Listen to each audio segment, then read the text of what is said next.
Hello, good morning sa inyong lahat. Mayroon tayong bagong kuha at Happy New Year po sa inyong lahat at kumusta po ang inyong Pasko at New Year.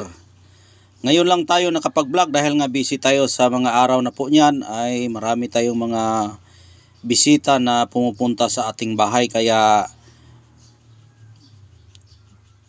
uunahin muna natin yung ating mga bisita bago tayo mag-vlog dahil nga ay maraming mga bisitang pumunta dito. At ngayon, ang ating pag-uusapan ay tungkol dito sa mutya ng kalikasan at nakuha ko po ito, ngayon lang ito nakuha, araw ngayon ng Friday. Ngayon lang ito nakuha. Nakita ko po ito sa tabi ng kalsada. At yung tabi ng kalsada po ay mayroon pong malaking kahoy. Ito po ay nakadikit doon at ito ay unang natamaan ng sikat ng araw ngayong umaga lang po. At pagpulot ko sa kanya dahil ito, kung nakikita ninyo yan, yung mga ganyan yan, yung mga hugis-hugis na parang sikat ng araw, umiilaw yan kanina, yung natamaan siya ng araw. At sobrang ilaw talaga. Pagpulot ko, nawala yung ilaw niya at tiningnan kong mabuti, baliktaran yung kanyang sinag ng araw. Ayan o. Baliktaran. Yan. Maganda ito sa pampaswerte sa negosyo, hanap buhay, sa trabaho, paghanap ng pera, madali kang makakita nito. Dahil nga ito ay, kung sa espiritual, araw-araw ay nandyan na, araw-araw nandyan na yung pera, araw-araw, kahit baliktarin mo pa, araw-araw ay may pera ka. Ayan. Araw-araw may swerte ka. At yung araw din ay pampatabo yan sa masasamang espiritu. Yung araw. Kaya maganda ito sa pangkalahatang swerte at proteksyon itong sinag ng araw na baliktaran. Bihira ka lang makakita ng bato na sinag ng araw na baliktaran. Ayan o. Malakas yung aura niya dahil nga bago lang siya. Yan o. Araw po yan. Pag ganun o. Itong klaro-klaro talaga niya o. Klaro ang kanyang pagkasinag ng araw. Yan. At baliktaran siya. Yan o. Yan. Ang paggamit ito, balutin mo ito ng pulang tela. Tapos ihabak mo. Ito ay pampaswerte at pamproteksyon. Itong gamit natin na sinag ng araw na baliktaran. Ayan.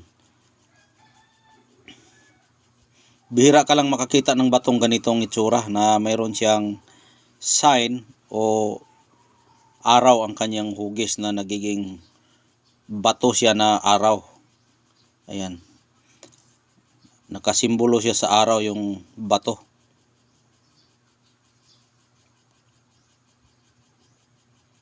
Ayan. Malakas yung aura niya oh. Ayaw magpa-video. Ayan.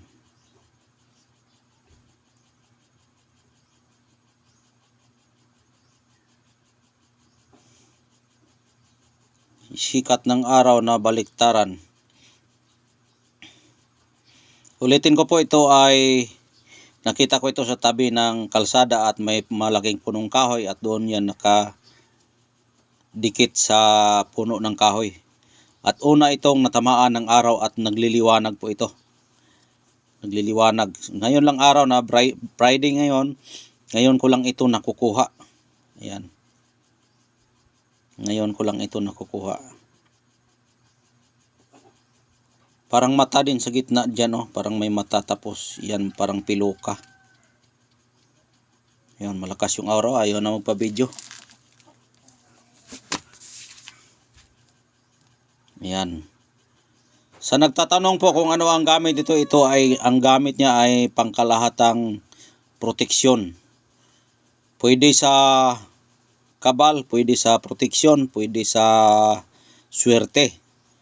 Dahil alam nyo kung bakit na nagiging swerte kasi kapag walang araw, hindi tayo mabubuhay. Tapos, yung araw kasi ay pampataboy rin yan sa mga masasamang elemento. sa mambabarang, mangkukulam, mananaot, mga wakwak, ungo at kikik. Pampatabo yan dahil gabi kasi, kapag gabi lumalabas yung mga masasamang espiritu katulad ng mga aswang. Pero pag masikatan ng araw yan, matutunaw yan sila. Kaya maganda ito dalhin, itong sikat ng araw na mutya. Tapos kung sa tinda naman, malakas yan. Malakas siya sa paninda. Alam nyo kung bakit? Sa pamagitan ng sikat ng araw, yung araw kasi ay nagbibigay buhay.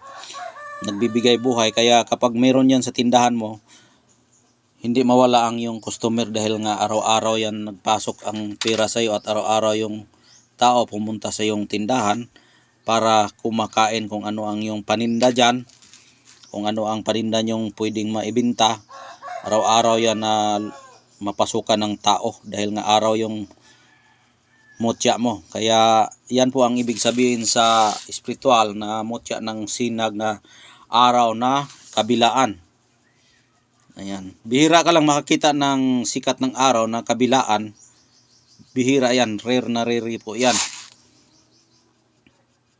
Ang lakas ng aura. Hindi ko sana ito i-vlog dahil nga po ito ay magandang pang koleksyon ko. Pero i-vlog ko siya para makita ninyo. At kung sakali mang swertihin na ito'y mapara sa iyo, ay swerte ka kung ito ay ibibigay sa pamamagitan ng diktasyon ng aking gabay na ikaw ay karapat-dapat na magkatangan sa ganitong klaseng mutya. Ito'y aking pinapakita. Kung sakali man na ito'y mapasayo, ay swerte ka kung papayag ang may-ari. Kaya bawat kilos natin na kung may mutya na pinapakita sa atin, may gabay kasi ito. Kung maitanong natin na pwede ka magtangan, ay mapasayo ito, pero pag hindi ay pasensyahan na lang po dahil nga ay hindi para sa iyo. Lahat ay may gusto, subalit ang may-ari kung hindi tayo pwede na suwayin natin yung kanilang utos dahil sila ang nagmamay-ari nito. Ayan po ang kanyang mutya. Hindi lang po basta mutya yan dahil nga may espiritu yan, dahil kanina yan ay umiilaw. Umiilaw yan kanina pag natamaan ng araw.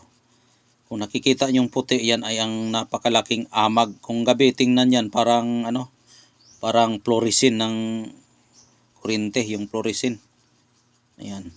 Pero araw yung nakatama kanina, ito ay nagliliwanag talaga. Silaw na silaw siya. Pag napulot ko siya, nawala na yung liwanag niya.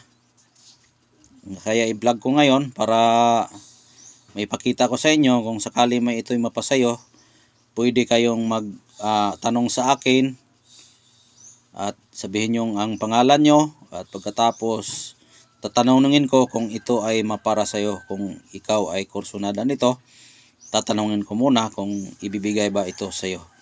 Ayun lang po ang aking masasabi sa araw ngayon ng Friday, at Happy New Year, Advance Merry Christmas inyong lahat, at maligayang taon sa inyo. Hanggang dito na lang.